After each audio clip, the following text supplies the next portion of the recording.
regardons justement là, au niveau social et culturel les belles réalisations dans le milieu. D'autres réalisations qu'on a eues dans notre secteur à Saint-Raymond. Alors ça, c'est notre comité santé Port-Neuf, pour lequel je suis très fier, naturellement. Finalement, ce n'est pas des réalisations de la ville comme telle, mais nous, on y a participé ardemment. Là. Vous voyez quand même plusieurs personnes de Saint-Raymond, dont moi qui est le porte-parole, et puis François qui nous a assisté tout le temps dans nos réunions, et puis faire des comptes rendus, des ordres du jour, etc. Ça a l'air de rien, mais il faut suivre nos affaires. Cette photo est très représentative et ça vaut la peine qu'on s'y attarde. Elle a été prise lors de la visite de la ministre de la Santé, McCann, lors de l'appel TED-Talk qui annonçait tous les importants travaux qui ont présentement lieu à l'hôpital régional, dont un agrandissement pour le TACO. On aperçoit plusieurs personnes de notre comité santé, à partir de la gauche. Alors, il y avait M. Marion Leclerc, que vous pouvez voir, aujourd'hui maire de Saint-Marc-des-Carrières, M. Simon Julien et Michel Martel de Pont-Rouge, qui étaient des administrateurs du défunt C3S de Port-Neuf, M. Jacques Plamondon de Saint-Raymond, un peu caché en arrière, qui est un élément super important compte tenu de son expérience et connaissance du réseau. M. Mario Alain, aujourd'hui maire de Port-Neuf, qui était président de la Fondation au moment de la grande campagne de financement pour le TACO. Mario et moi avons été les instigateurs du comité santé qui a entrepris sa longue croisade pour la sauvegarde et le développement des soins de santé dans Port-Neuf. Suite sur la photo, M. Michel Truchon, actuel président de la Fondation de Port-Neuf, qui a contribué pour $1 million à la réalisation du projet d'un TACO dans Port-Neuf. Merci aux généreux donateurs, entreprises et particuliers qui ont permis cette superbe campagne de financement. M. Jacqueline Genois, membre du comité de la première heure. Nous voyons aussi M. Vincent Caron, député de Port-Neuf, qui a à cœur la santé dans Port-Neuf et qui travaille fort pour donner aux citoyens de Port-Neuf les services de santé qu'ils sont en droit de s'attendre. On voit Mme McCann du ministère et M. Michel Delamare du CIUS, de Capitale-Nationale, qui ont su nous écouter et comprendre nos besoins. À côté de moi, il y a M. Bernard Gaudreau, notre préfet de la MRC de Port-Neuf, qui a joué un rôle de rassembleur de tous les maires autour de notre cause. En effet, l'appui des 18 maires, de même qu'une contribution de la MRC de plus de 130 000 $ à la Fondation, ont été déterminants dans la décision du ministère.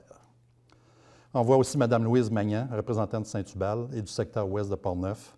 M. André Marcoux, ancien maire de Donnacona, est bien connu pour son implication dans la clinique médicale de Donnacona. Mme Nathalie Lemaire, directrice générale de la Fondation Santé, qui a tout vécu de la campagne de financement jusqu'à l'aboutissement final de ce beau projet. Sur la photo, il manque quelques membres du comité de l'Ouest de Port-Neuf, M. Jean-Luc Frenette, un travailleur acharné pour notre comité, M. Régent Fizette, tous les deux de Saint-Marc-des-Carrières. Aussi François Dumont et Geneviève Fauché, qui nous assistent pour nos réunions et nos communications, qui sont très importants. Après 5 ans d'existence, le comité est toujours très actif et nous concentrons nos efforts sur le manque de médecins dans Port-Neuf et recherche de solutions pour améliorer cette situation. Et on a eu tout ça, là, finalement. Ce qu'on parle de ça, là, c'est parce qu'on était tous ensemble. On a travaillé ensemble, on s'est serré les coudes dans Port-Neuf, puis ça a porté fruit. C'est pas une affaire de la ville de Saint-Raymond, mais ça donne que ça va refléter, ça va se refléter sur tous les citoyens alentour. Puis finalement, si on demande quelqu'un à Saint-Marc-des-Carrières s'il est mieux aller passer son examen à l'Hôtel Dieu de Québec ou venir le passer à Saint-Raymond, comme on a vu tantôt, on va voir le TACO, c'est très important. C'est des services de proximité qu'on a réussi à arracher. Parce qu'il faut comprendre qu'à un moment donné, le Dr Barrette avait dit on ne déploie plus d'autres services dans les régions, là, comme le TACO, etc. Ouais. On avait été vraiment un non catégorique. Et puis, on est arrivé aujourd'hui à l'avoir. Alors, ça, c'est à force de ce comité-là, finalement. On est très fiers de notre comité santé Port-Neuf et des résultats, TACO, chimio, hémodialyse, à plusieurs niveaux. On a vraiment maintenant un hôpital régional. Ça, c'est un autre exemple qu'on a fait aux travaux du comité santé. C'est nous autres qui avons amené ça. On s'est rendu compte qu'on travaille beaucoup sur les médecins de famille, OK? Ouais. On a séparé le comté, finalement, en deux. Il y a le nord-ouest, et puis, finalement, on sait qu'ils sont plus pourvus de médecins, soit à Donnacona, soit à Pont-Rouge. Alors, c'est plus le nord, l'ouest, Saint-Marc et nous qui avons de la difficulté à avoir nos médecins. Alors, c'est pour ça qu'il a été séparé en deux par le ministère. Et puis, finalement, on demande des nouveaux médecins, mais dans le nord-ouest, à tous les ans, jusqu'à temps qu'on se rebalance un peu dans Port-Neuf. Et puis là, c'est une façon, ça, qu'on a vue, c'est que, finalement, les gens ne sont pas inscrits, finalement, au guichet pour avoir un médecin de famille. Les gens qui sont orphelins de médecins, ils ont perdu leur médecin, ils ne sont pas inscrits. pas la moitié des gens qui sont inscrits. Alors, quand on arrive pour demander au ministère, nous autres, on a tant d'orphelins, de médecins dans Port-Neuf. Les gens ils disent, vous avez juste 3 000, 4 000, mais on sait qu'il y en a 10 000, 12 000. Alors, on a fait une grande campagne pour inscrire ces gens-là. Il faut que les gens s'inscrivent. C'est ça, on a passé finalement par tous les médias, on a passé par les pharmacies de Port-Neuf, etc. Puis il y a beaucoup de gens, ça s'est mis à monter, les gens sont inscrits. Alors ça, c'est bien. Puis ça nous aide, même notre député est content de voir que finalement, il y a plus de gens inscrits. Des fois, il y a un médecin qui termine, il y avait 2000 patients. Ces gens-là ne sont pas inscrits. Puis souvent, c'est des gens plus âgés qui ont de la misère à s'inscrire. Alors avec ça, on est capable de les aider. On a un numéro de téléphone, vous pouvez appeler. Et puis les gens vont vous inscrire. Ça démontre. Si vous n'êtes pas inscrit, il y a des bonnes chances que vous n'aurez pas de médecin de famille. Quand il y en arrivera un, il va aller choisir dans la liste des inscrits, puis vous ne serez pas là. Exactement. Puis il faut que nos statistiques reflètent nos besoins réels, justement. Donc, on invite les gens qui ne sont pas inscrits pour avoir un guichet de famille à s'inscrire. Au guichet d'accès à un médecin de famille. Puis ça démontre aussi, M. le maire, que notre comité santé, même après avoir obtenu les équipements qu'on souhaitait, continue justement à veiller à la santé de Port-Neuf. Puis, juste, comme vous avez mentionné, ça nous prend des médecins. On peut bien beau avoir des infrastructures. Si on n'a pas les médecins pour les opérer ou pour répondre à la demande des gens, bien, on veille finalement là, à s'assurer qu'on recrute les médecins suffisants pour desservir nos citoyens. Alors, notre comité santé est toujours actif. Oui. Alors, justement, on voit qu'il a été inauguré il y a quelques semaines, finalement, le TACO. C'était un bel équipement. C'est plusieurs millions de dollars. Et puis, on a finalement réussi à l'avoir à l'hôpital régional de Port-Neuf. En fonction présentement. Il est en fonction. Et puis, c'est incroyable. Comme je vous disais tantôt, on est parti de zéro. Là, puis on est rendu là. Et puis, on remercie aussi CIUS, à un moment donné, de nous avoir entendus, puis écouter, puis comprendre notre situation. Puis, après qu'ils aient compris notre situation, ils ont dit oui, ça n'a comme pas de bon sens, il faut investir dans ce centre hospitalier. Ils ont travaillé avec nous. Puis maintenant, finalement, on est partenaires, puis ils viennent nous voir, puis on va les voir, puis finalement, on travaille ensemble. On voit les services obtenus un peu. Là, c'est ça. En plus du TACO, là, actuellement, l'hôpital est tout finalement en rénovation. Le premier étage va être refait quasiment au complet. Alors, on refait l'urgence qui va être mieux adaptée. Ça, c'était une très vieille urgence. Les gens qui venaient là, du CIUS, ils disaient que ça n'a pas de bon sens, quasiment de travailler dans ces conditions. On fait 8 nouvelles places en hémodialyse. Ça, c'est très important. Avant, on avait un autobus puis, qui se promenait, puis qui est hors d'usage maintenant. Alors, ça, c'est très important. Mais les gens, actuellement, de Port-Neuf en hémodialyse se rendent à l'Hôtel-Dieu, etc. Là. Ça n'a pas de bon sens aussi. 6 places en chimiothérapie. C'est un nouveau service qui n'existait pas. C'est majeur. 6 places en unité de jour. Des consultations avec des médecins spécialistes qui vont venir aussi. Puis des cliniques externes réaménagées, puis une pharmacie oncologie. Alors, c'est plus que 25 millions là, qui vont être investis à l'hôpital, en plus du TACO. Tant qu'à faire, on met ça au goût du jour. Puis ça va être vraiment des beaux services de proximité pour les gens de Port-Neuf. Bien, je pense qu'avec ces équipements-là, puis la technologie en 2021 de la télémédecine, bien, il va assurément avoir des collaborations à distance, des spécialistes aussi présents, mais aussi à distance. Là, on comprend qu'on a besoin d'un support de spécialistes. Alors, on vient d'aller chercher les services qu'on était en droit de s'attendre, parce qu'il faut comprendre qu'on est dans la grande capitale nationale. Il y a Québec, puis il y a la région alentour. On sait que Charlevoix, ils ont été bien pourvus. Ils ont 2 hôpitaux, dont celle de Baie-Saint-Paul qui est au coût de 250 millions. Ça fait que nous autres, c'est pas gênant d'aller demander 25 millions pour notre hôpital. Dans Port-Neuf, on est 54 000 de population. Alors, c'est un peu là-dessus qu'on s'est basé. Puis c'est comme ça qu'on a été écouté par le CIUS de la capitale nationale. C'est important pour Port-Neuf d'avoir un hôpital régional à la fine pointe. Quand on parlait là, que c'est un travail d'équipe, c'est plusieurs facteurs qui s'additionnent pour attirer des nouvelles familles, mais un hôpital qui offre les services modernes, ça penche dans la balance pour une famille qui veut s'établir dans Port-Neuf. Mais j'entendais justement cette semaine que ça penche dans la balance pour un médecin qui peut venir s'établir aussi. Puis qui sait qu'on a un TACO. Aussi. Puis maintenant, avant, on ne l'avait pas. Puis on passait comme un peu reculé. Là, on voulait attirer des médecins avec pas grand-chose, là, avec les équipements comme on voit à l'écran, là, à la fine pointe, bien, ça donne des arguments. Vous avez bien raison. Exact. Continuons au niveau de notre milieu, agrandissement du bâtiment SOS Accueil. Comme on le mentionnait, au-delà des dossiers municipaux, bien, la Ville s'implique aussi au niveau social. Puis le SOS Accueil, si on a un fleuron au niveau social et aide à notre communauté, c'est bien le SOS Accueil. Alors, il mérite d'avoir un agrandissement. Il faut comprendre qu'ils sont à l'étroit. puis nos personnes démunies, nos familles démunies. On a des besoins de Alors, on peut aller chercher de des pieds vêtements, carrés. on peut aller chercher des meubles aussi, Des etc. denrées. Des denrées périssables même. Alors, il manque d'espace, ça fait longtemps. Et on voulait déménager, on a regardé ça pendant 2-3 ans, les déménager à d'autres endroits. Et puis, on ne peut pas le déménager si loin que ça dans l'endroit où ils sont parce que la plupart des gens se rendent là à pied, puis Oui, ils que n'ont ça pas soit d'automobile. accessible. Il faut que ça soit accessible dans un secteur où c'est vraiment désiré que ça soit là. Ça fait qu'on n'a pas eu le choix, ça fait qu'on a décidé de l'agrandir avec une nouvelle bâtisse. Tout à fait. Comme qui va quand être aux vous normes, parliez, M. le maire, de la Maison des Jeunes en début de Oui. présentation, qui était rendue près de l'Hôtel de Ville, la Maison des Fermières. Bien, bon, c'est en fonction du bâtiment là, qui était dangereux, on va le dire comme ça, au niveau de la structure de toit. Mais bon, ça nous permet justement de libérer un espace d'agrandissement pour un bâtiment supplémentaire qui va être connecté avec le bâtiment existant du SOS Accueil, puis justement d'avoir la marge de manœuvre en termes d'espace pour offrir adéquatement. Donc, on est bien contents. Ces gens-là méritent cet agrandissement-là. Puis, ça va être justement en 2022, probablement, 2021-2022. On va voir, en fait, on va en appel d'offres en 2021. Si les prix sont à notre satisfaction, on va aller de l'avant. Sinon, Exact. on pourra retarder peut-être en fonction de la conjoncture pour 2022 à suivre.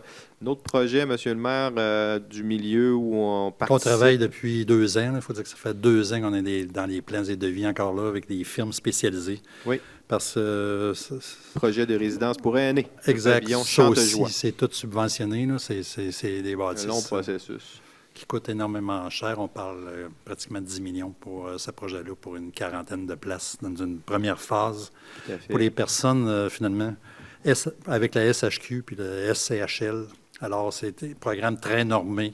Quand on arrive pour faire des appartements, c'est très normé, etc. Ça fait qu'on n'a pas beaucoup de choix. Là.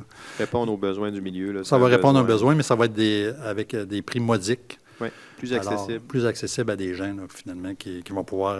et puis, les gens attendent après ça, ardemment, mais on travaille Tout à fait. plus vite qu'on peut. Là, mais... Exact, on collabore là, du mieux qu'on peut avec Martin Baudette là, du Centre d'expertise et intervention technique, là, j'ai oublié le nom, qui est à Lévis, qui aide justement la FADOC, qui est bien impliquée là-dedans avec un comité avec M. Marcotte. Aussi un projet qui se travaille depuis quelques temps au niveau de l'offre de places en garderie. On sait que c'est important pour les nouvelles familles.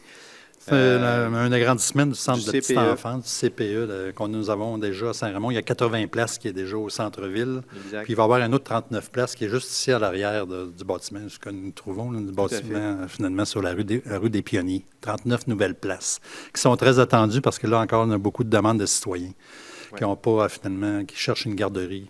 Et puis les garderies sont pleines actuellement. On sait qu'on en a plusieurs places à Saint-Raymond, mais ils sont débordés. Vous avez vu le nombre d'enfants qui sont dans les écoles, alors ça pousse, ça augmente en arrière, ça pousse en arrière aussi. Les besoins suivent, Et effectivement. puis, ça va être, ils sont en construction, puis ça va être prêt à l'automne. Fait que ça va être bienvenu, ça aussi. Un chantier que vous allez, qui est déjà commencé d'ailleurs. Maison Plamondon, très fier de ce bijou culturel avec sa directrice Véronique et le comité d'administration, le conseil d'administration. Là, on est content comment que cette maison-là grandit. Une belle offre culturelle avec des personnalités connues, entre autres Luc de la Rochelière qui va venir proposer un atelier d'écriture bientôt. Alors, la maison se développe bien. Puis encore des projets aussi à l'arrière là, pour rendre les lieux encore plus agréables, conviviales. Là, donc, à surveiller également pour la Maison Plamondon. C'est ça. Merci aux bénévoles qui y travaillent. Et puis, Tout à j'invite la fait. population à les visiter. C'est très intéressant. Il y a des il y a des belles choses à voir cette année encore. C'est à voir. Effectivement, on peut visiter, donc communiquer avec la Maison Plamondon. Saint-Raymond-Ville-Rose, Monsieur le maire, depuis quelques années, belle initiative à ce niveau-là. Vous êtes impliqué personnellement avec Oui, votre c'est finalement conjointe. en fonction finalement d'aider les femmes pour le cancer du sein. Alors, finalement, ça a été développé par Geneviève, par mon épouse, etc. Ils m'ont embarqué là-dedans pour les aider. Ça me fait plaisir de participer à ça. Vous avez mis votre cravate rose. J'ai mis ma cravate rose à ce moment-là. Et puis ça, c'était pour l'inauguration de la bière rose avec le Roquemont, qui ont fait un don quand même. La rose à vie. Très important, la rose à vie, finalement, un montant. Et puis, l'an passé, on n'a pas pu faire... Ce qui est très intéressant, c'est qu'on fait un souper annuel. Oui. On n'a pas pu le faire à cause de la pandémie. Malgré ça, on a fait ça virtuel, puis on a ramassé 8 730 $ l'an passé. C'était un montant record. Alors, Tout à fait. finalement, merci à tous ceux qui contribuent à ça. Puis je pense qu'on va peut-être pouvoir le refaire au mois d'octobre. Il y a peut-être plus d'espoir pour Bien, au moins, moi, je pense. en 2021, tout à fait. Toujours dans notre milieu, quand on parle de communauté communautaire, offre de loisirs par nos partenaires, on pense à la Vallée Secrète qu'on salue au passage, qui est très populaire également, mais aussi le camp Port-Neuf au Lac-Sept-Îles, accès au plan d'eau, il ne faut pas l'oublier pour nos citoyens, toutes les fins de semaine cet été à surveiller, là, il y a possibilité d'aller découvrir ou redécouvrir ou de profiter du site merveilleux du camp Port-Neuf et du lac, bien sûr, là, qui est fantastique dans le secteur. Il y a une photo qu'on voit à droite, c'est finalement, ils ont fait une marche pour aller chercher de l'argent encore. Oui. Ça a été une belle réussite. Alors. Oui, ça se poursuit. Alors, d'ailleurs, des offres d'hébergement nouvelles là, avec les yurts là, qui sont débutées en termes de construction. Possible une nouvelle offre d'hébergement en 2021 au camp Port-Neuf. À surveiller. Alors ça a été l'inauguration il y a quelques semaines de la maison Mi-Répit, finalement, avec Mme Labrie et puis Vincent Caron. Là. Et puis c'était une nouvelle deuxième étape pour la maison qui s'occupe des femmes, finalement, qui ont des problèmes ici dans Port-Neuf. Et puis qui est bienvenue, qui a eu une somme quand même assez importante aussi, bien subventionnée. C'est un projet important là, derrière la maison pour justement des unités d'hébergement pour compléter l'offre de transition, si on veut. Alors, des besoins qui ont été comblés avec l'aide du gouvernement du Québec à ce niveau-là. Puis les propres moyens là, de la maison Mi-Répit. Un autre événement en 2020, M. le maire. Comme nous avons eu finalement avec le premier ministre qui est venu rencontrer tous les maires de Port-Neuf, finalement à Saint-Raymond. Alors c'est un bel événement que nous avons eu un centre multi, on tenait à souligner. Et ça a été très convivial. Chaque maire a pu adresser une question, etc. Et puis le premier ministre était là pour nous, puis a répondu à nos questions. Alors ça a été très plaisant. On ne savait pas que ça durerait encore un an, puis on serait encore en pandémie. Là, mais au mois de septembre, on venait un peu pour la relance. En tout cas, oui, c'est ça. Le premier ministre venait pour la relance après. C'était de l'inconnu pour tous. Donc, quelques comparaisons, M. le maire, statistiques. Bon, les statistiques reflètent toujours un peu la performance à différents niveaux. Alors, allons-y. Je ne veux pas perdre trop de temps là-dessus, mais c'est quand même les comptes de taxes. Pour moi, là, c'était primordial. Dès mon entrée en politique, c'est que le compte de taxes, il fallait qu'il reste finalement accessible à tous. Alors, depuis que je suis maire, je suis dans ma 10e année, et puis on a toujours suivi l'indice du coût de la vie. Alors, il n'y a jamais eu de 10 puis de 2 puis de 8 là. Ça a toujours été 2 par année et 1. Oui. Alors, quelqu'un qui sortirait son compte de taxes il y a 10 ans pour aujourd'hui, il se pose d'avoir monté quasiment juste de 10 10-12 avec c'est important pour l'indice du coût de la vie. Attirer des nouvelles familles. Parce que s'il ne reste pas finalement à un niveau acceptable, bien là, c'est ça qu'on perd des gens. Ça peut être et puis aussi, c'est que les résidences sont maintenues à un niveau acceptable. On l'a vu dans une revue que nous avions été classés les 4e ou 5e au Québec pour le niveau des résidences, parce que c'est quand même pas des résidences de 300 000. Ça fait que ça permet... C'est encore accessible à l'achat. C'est encore accessible à l'achat. Il se passe encore des résidences de 200 quelques mille ici, présentement. Là. Fait que ça, c'est accessible à d'autres endroits. Le terrain est trop dispendieux. On peut pas arriver avec ça. On parlait de plusieurs facteurs là, qui rentrent en ligne de compte pour attirer des gens. Ça, c'est 2 facteurs, le compte de taxes puis tout ça. Fait qu'on voit un compte de taxes avantageux qui est quand même 77 sous. 2021, 72 sous, parce qu'à chaque fois qu'on a un nouveau rôle, on ajuste notre compte de taxes pour ne pas trop l'augmenter. Oui.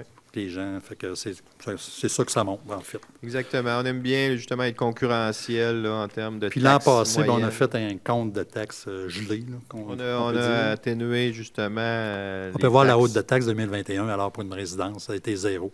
Une résidence en milieu rural. On peut même parler de certaines baisses de taxes. Baisse pour les commerces puis les taux des industries. Ça l'a aidé un peu, moins 5 pour les industries. Il y a toujours nos fameuses terres à bois qu'eux autres n'arrêtent pas de monter. Alors, on n'a pas le choix. Là. C'est une terme de valeur et de demande. La valeur n'arrête pas de monter. Alors, eux autres, ils sont un peu pris avec leur taxation, mais ce n'est pas le taux qui monte, c'est la valeur qui augmente sans cesse. Donc, c'est important d'avoir un compte de taxes accessible, pas trop haut, pour que ça devienne un irritant. On aime ça se garder en Si on se compare un peu, c'est pour ça qu'on se compare avec ce tableau-là. On se compare avec d'autres municipalités. Bon, Saint-Raymond, par rapport à l'MRC de Port-Neuf, 2200, on est dedans, là, finalement. Dans la bonne moyenne, comme il y a d'autres municipalités qui c'est plus haut. Là. Si on regarde Montmagny, finalement, Saint-Félicien, on se compare avec des municipalités semblables, parce que nous, on est une ville de centralité. Il faut se comparer avec des municipalités semblables. Population semblable, budget semblable. Donc, ça donne des comparables. Ça nous permet de voir qu'on est encore attrayant au niveau du compte de taxes. La dette, c'est un peu la même chose, M. le maire. Là. Bien, ça aussi, on maintient notre dette. On comprendra que là, ça a moins d'effet un peu quand on écoute le premier ministre du Canada. Pour lui, ça n'a pas l'air d'avoir trop d'effet, là, parce que le taux est tellement bas aujourd'hui. Ouais. Quand on parle de 1 bon, il dit que ça n'a pas trop d'effet sur mon budget, c'est vrai, mais la journée que ça monte à 5 Puis 6, là, ça va en avoir de l'effet, puis tu ne pourras plus faire d'autre chose que payer tes intérêts à un moment donné. Ça fait que nous autres, on l'a maintenu, comme on peut voir, assez basse quand même. Là, ça monte, mais la partie en bleu, c'est la partie subventionnée, parce qu'on comprendra que quand le gouvernement investit dans nos projets, souvent, il n'y a pas l'argent pour le faire. Il nous dit emprunter à notre nom. Alors, c'est ça qu'on voit dans ce côté-là. On suit de près notre dette également. Taxes et dettes, là, c'est quand même important au niveau de la trésorerie. Fait que notre trésorier, là, oui. il est concentré à ce niveau-là. Avec le conseil, on suit ça attentivement.